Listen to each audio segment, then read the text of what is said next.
What's going on? I'm Arch Manning, Viore athlete and college quarterback. Whether I'm running, training, traveling, or just unwinding at home, I love doing it in my core shorts from Viore.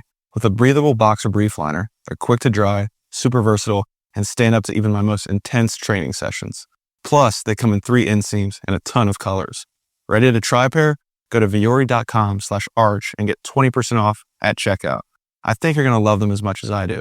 That's viore.com/arch and get 20% off your first order. Exclusions apply. Visit the website for full terms and conditions. Not only will you receive 20% off your first purchase, but enjoy free shipping on any U.S. orders over $75 and free returns. Have a great day. I turned off news altogether. I hate to say it, but I don't trust much of anything. It's the rage bait. It feels like it's trying to divide people. If we got clear facts, maybe we could calm down a little. NBC News brings you clear reporting. Let's meet at the facts. Let's move forward from there. NBC News, reporting for America. To stay up to date on all the news that you need to know, there's no better place than right here on the DSR Network. And there's no better way to enjoy the DSR Network than by becoming a member. Members enjoy an ad-free listening experience, access to our Discord community, exclusive content, early episode access, and more. Use code DSR2025 for a 25% off discount on sign up at thedsrnetwork.com/buy. That's code DSR2025 at thedsrnetwork.com/buy. Thank you and enjoy the show.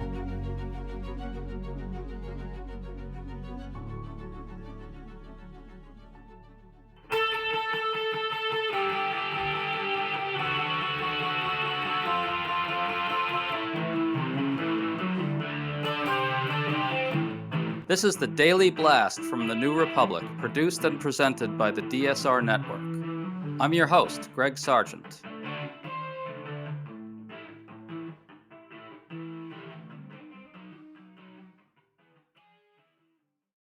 Anxiety is rising among President Trump's staunchest allies that he's politically lost his way. Several new reports document that they fear the MAGA coalition is fragile, that Republicans are in political trouble in the midterms, and that Trump isn't doing enough about any of it. Meanwhile, Trump just exploded in fury on Truth Social, saying he is now calling on Attorney General Pam Bondi to investigate Jeffrey Epstein's ties with Democrats. Yet as one Republican pointed out, it's Trump who is overly obsessed with Epstein right now, and that's part of the GOP's political problem.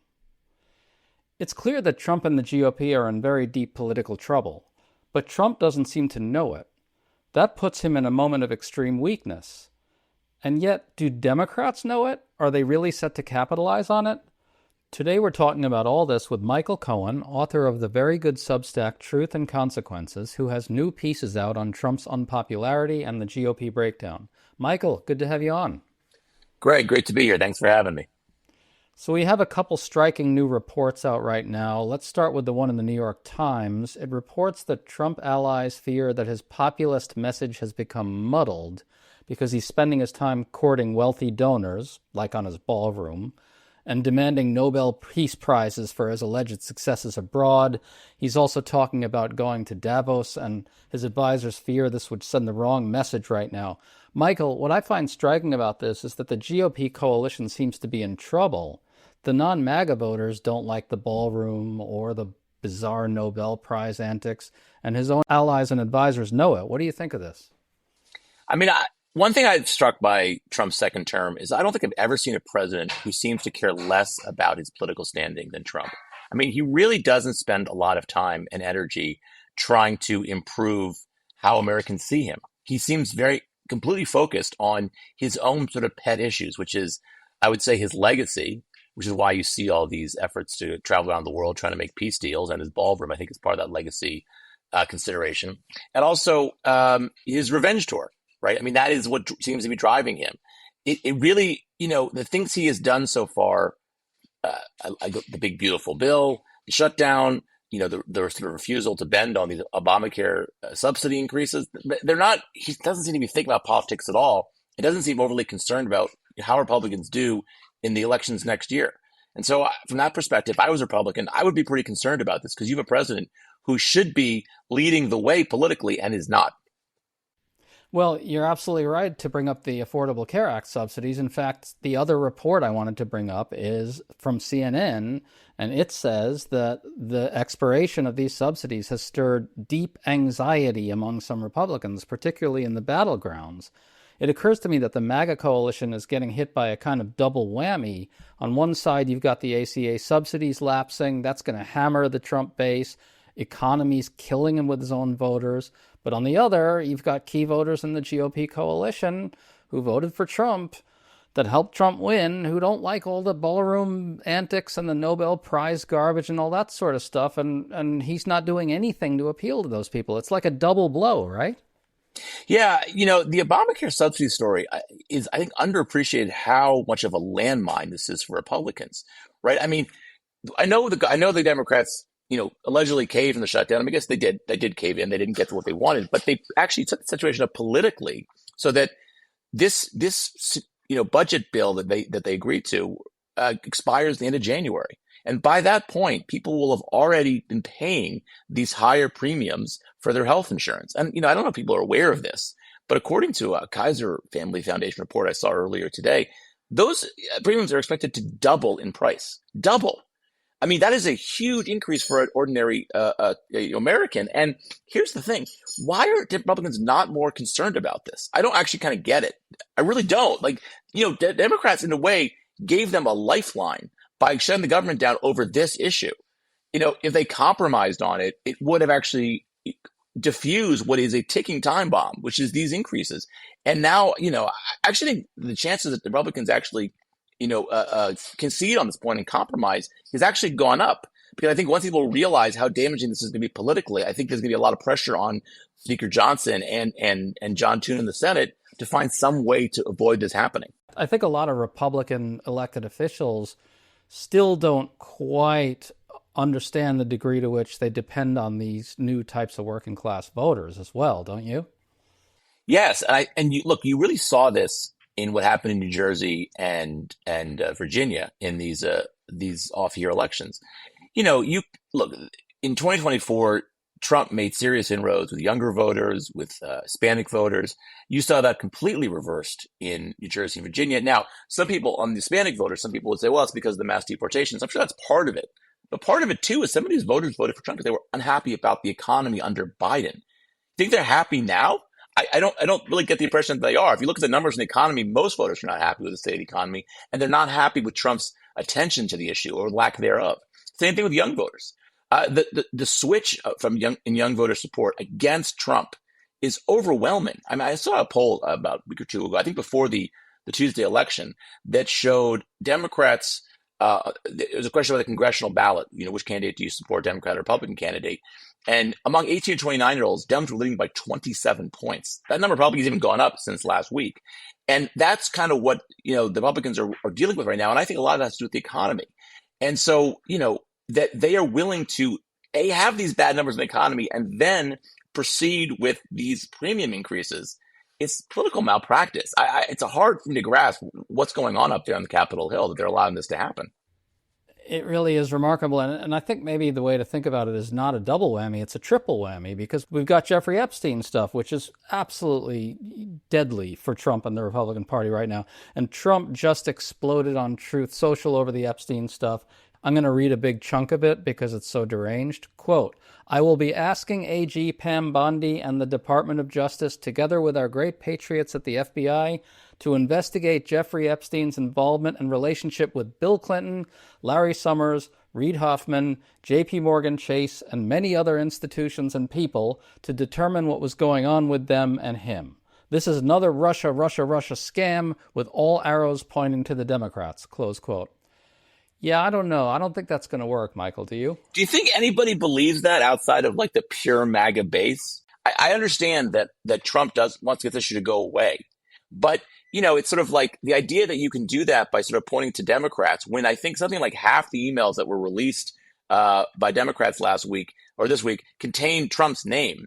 It's a pretty hard argument to make, especially when you've actually talking directly about Trump. So I think that this is I get what they're doing, but I don't think it's going to work.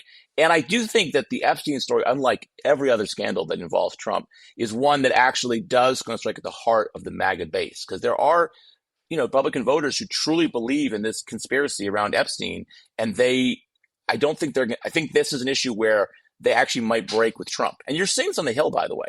You're seeing already Republican senators and congressmen who are distancing themselves on Epstein, or at least saying that they're going to support this House vote on releasing the Epstein files. I saw on CNN this week Senator Kennedy from Louisiana coming out and saying that he might vote on this bill to open up the Epstein files that are at the DOJ. That's a huge shift. I mean, Kennedy is a big supporter of the president, but I think he understands where the political winds are blowing. And on this issue, they're blowing against the White House. And I don't think Trump truly realized that. And going after Bill Clinton, and by the way, it's worth noting that he wrote this, that Bondi should go after Clinton. Apparently within like the hour of that happening, Bondi appointed a prosecutor to look into Clinton's role. I mean, this is just an obvious effort to try to obfuscate, Trump's own relationship with Epstein. It's ludicrous. And then Marjorie Taylor Greene got another dimension of the Epstein thing. I think. She pointed out that Trump is spending his time trying to stop the Epstein files from coming out. In other words, Trump is the one who's obsessed with Epstein, not Democrats. Well, Democrats want the files, but it's Trump who's really letting it consume him in some sort of really profoundly pathological way.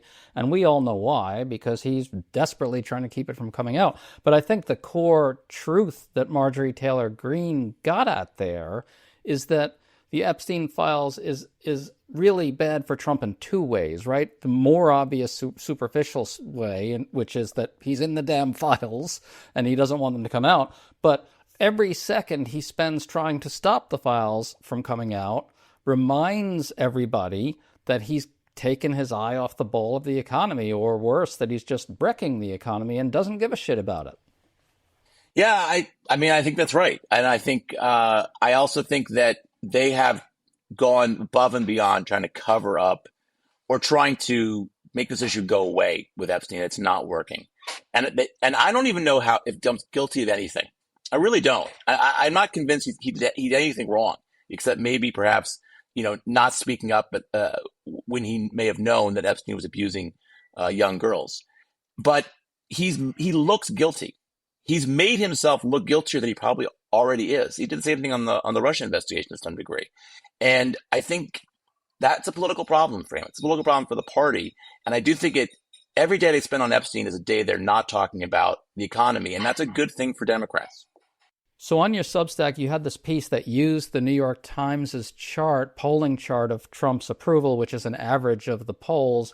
And it looks like it's not nosedived to its lowest point of a second term. It's down to 41% approve and 55% disapprove. That is a negative 14 rating. And the trend is very clearly down in recent days. Can you talk a little bit about that? I mean, these are bad numbers. And I think probably the Times approval average might even be a little high, because some of the recent polls we've seen, quality polls, have it even lower than that, like in the high 30s. But still, to have the average of polls, the New York Times average, down to 41.55, negative 14, that's terrible. Can you talk about it? Yeah, no, look, the AP poll from, I think it was this week or last week, had him at 36%, which is insanely low. I don't remember being that low even his first term. Look, I've been saying this for months now, and I think it's just the story that not enough people are appreciating. Donald Trump is historically and deeply unpopular. Okay, his numbers for a first-term president are insanely low, and they have been going lower. And there seems to be very clear. This Electing Navigator survey poll out, I think it was yesterday or today, that showed that his numbers went down during the shutdown. The shutdown definitely hurt him. His numbers on the economy are in the 20%. He's getting killed on healthcare. Even immigration, he's doing poorly. Across the board, he is unpopular.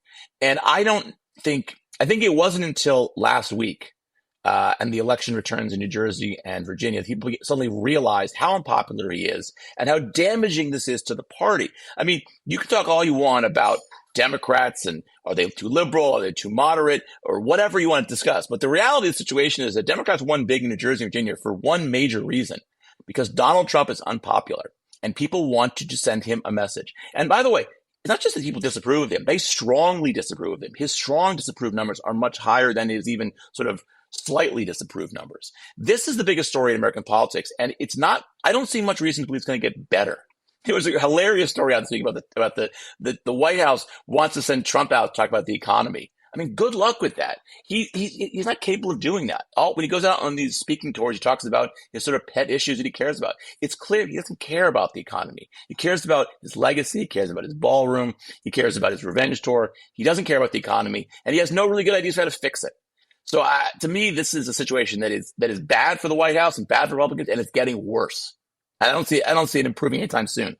And you could even slot the Epstein thing into the revenge tour idea here. So in a funny way, that too works against Trump because nobody likes the revenge tour stuff. No one likes the politicization of the Department of Justice. No one likes the fact that Trump is spending all his time sicking prosecutors on his Democratic enemies. That stuff works against him. All of it works against him. And I don't know if he knows it. Oh, I don't think he knows it at all. Or if he doesn't, I don't think he cares. I just don't think he cares about the Republican Party. I don't think he cares about the long-term future of the party. I mean, I think he's concerned about Democrats taking back the House in 26 because he's worried about maybe getting impeached again. But I don't think he cares politically about from a policy standpoint about what happens. And by the way, I think it's also interesting, we could talk about this a little bit, that one of the ways Trump was trying to get around the fact that he's so unpopular, Democrats are probably going to do well in the midterms, was he tried to get all these Republican states to redistrict. Well, that's not working out too well right now. I wrote a piece out this week about it, that if you add up the numbers, it is quite possible that Democrats actually gain more seats from redistricting than Republicans do. Just today, an hour or so ago, Indiana Republicans announced they're not going to redistrict, which is they got a hard push from the White House on this, and they said no to the White House. That speaks to something else, which I think should be very concerning to the White House, that they do not have the same kind of political persuasive capabilities that they once had, thought they once had, even with their own members. So that is and you may see on this Epstein thing, and just to go back to that for a second, you could see a good number of Republicans in the House end up voting to open up the files. And if that happens, I don't think there's any chance the Senate blocks that. If that happens, it's not just a problem for Trump in the substance of the policy of releasing all these files. It's a problem because it shows that he is weak, and he's weak with his own party. So that becomes a much bigger political problem for Trump to deal with. Right. I have trouble seeing 13 Republican senators supporting releasing the Epstein files, but I certainly hope you're right. And I wouldn't rule it out at all, especially if the vote is very big in the House. As you say, that really brings a lot of pressure. And as you said earlier, Senator Kennedy moving like that is also a key tell. You never know. Donald Trump has a lock on his party until he doesn't. That's the thing that people forget, is that politics isn't static. It actually changes. No, it changes a lot. And especially in these days, it changes, from month to month and year to year, for sure. So you had in your piece, just to wrap this up, you talked about how these key voter groups move towards Spanberger in Virginia and Sherrill in New Jersey. And you talked a little bit about that, especially the young voters. I'm so old that I remember when pundits were saying that the young voter shift towards Trump was the end of the Democratic Party, basically. Somehow all these pundits forgot that the way politics works is that the party in the White House is the one who get the referendum in the midterms and in the off-year elections. Talk about that. I love to point this out. In the last three presidential elections, we've had governing trifectas won by each party in each of these three elections. 2016 Republicans, 2020 Democrats, 2024 Republicans. The last time that happened in American politics? Never. It's never happened before, which says to me that there is a major sentiment of anti-incumbency in the country right now, which also means that if you're drawing your conclusion from what happened in the last election, you might need to update your priors. And I think what we saw, last week was that what happened in 2024 may not be relevant anymore. I don't think it's relevant at all to 2025. And the young people thing is interesting. if you looked at 2020, you looked at the midterms, 18 and 22, Democrats did very, very well with young voters. And in 24, you saw slippage. Now, to assume from that slippage in a year in which there was a great deal of anti-incumbency, in which the economy was a major concern among all voters, especially young people, if you drew from that all of a sudden, Democrats are screwed with young voters. I mean, you really were basing on a sample size of one. And what we've seen in the past 9 months is there's no group in which Trump has lost ground more dramatically than with younger voters. And this should surprise nobody. I mean, from a cultural standpoint, younger Americans are much more aligned with the Democratic Party than the Republican Party. And that's been true for more than a decade now. None of this should surprise us. And, but beyond that, what happened in 24 was that a lot of young people were upset about the state of the economy. They couldn't find jobs. Inflation was high. Well, guess what?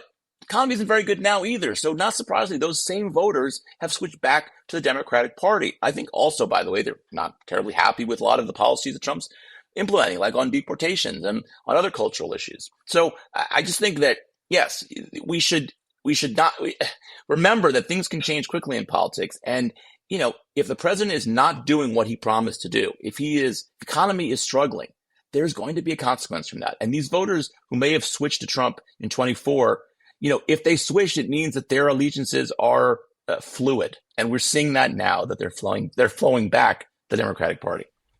Absolutely.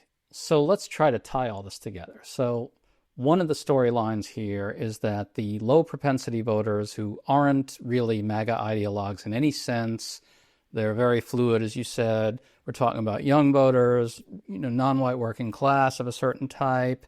They moved to Trump a little bit in 2024. Now we're seeing they're really moving in the other direction pretty hard. Chances are that in the midterms we'll see that as well. They're motivated by the economy. So that's one story that's happening. Then we have this other story in which Donald Trump is completely fucking his base in every conceivable way, including the elements of his base who are hardcore MAGA, or at least pretty committed to Trump. Maybe not super hardcore MAGA, but pretty committed to him, right? So you're saying the Epstein files alienates those voters. The globalist stuff alienates those voters. There you have, I think, the two big stories of the moment. Can you talk about that? Well, I think one thing I think I'm surprised by is how big a story this Epstein files issue really is. Because I have to say, I've always been, because I was skeptical there was really much here. I've never bought into a lot of the conspiracy theories around Epstein. But I think what we've seen over the past couple of months is a recognition that this is a big story for a lot of people on the right. And not just on the right, but in general, across the political spectrum. But it is a story that motivates a lot of Republican voters and was a big motivation for them. And, what you're seeing, I think, with the story, the way that it has continued to metastasize over the past couple of months, is that people care about this. And that this is something that Trump doesn't have a good response on. And I think it's hurting him politically in a way that I frankly didn't really expect. And I think you could say all the bad things on the economy about Trump, all things are going to hurt Trump. And that's the major thing that's going to hurt Trump. The economy is the biggest factor. That's what's going to hurt him the most. But this Epstein story is kind of is a nagging story that continues to chip away at his support, especially, I'd say, among, these sort of committed MAGA voters. I mean, look, there's probably 30% of MAGA voters who will vote for Trump no matter what, support Trump no matter what. But I think there are some softer Trump voters out there who are upset about this. And I think, will they still vote for Trump? Probably, but will they vote for Republicans in 2026? I don't know. That's why I said before, I'm kind of getting to the point now where I think a lot of these Republican senators and House members may conclude they don't want to be on the wrong side of their own voters on this issue. I could be wrong, but I suspect that's what's happening. And when you see somebody Kennedy come out and say that makes me think this is a real thing. Well, I'll tell you what, the size of the defections, or deflections, as Donald Trump put it in one of his deranged tweets, is going to be a very big tell. Folks, if you enjoyed this conversation, make sure to check out Michael Cohen's Substack, Truth and Consequences. Michael, always good to talk to you, man. Thanks for coming on. Greg, always a pleasure. Thanks for having me. You've been listening to The Daily Blast with me, your host, Greg Sargent. The Daily Blast is a New Republic podcast and is produced by Riley Fessler on the DSR Network.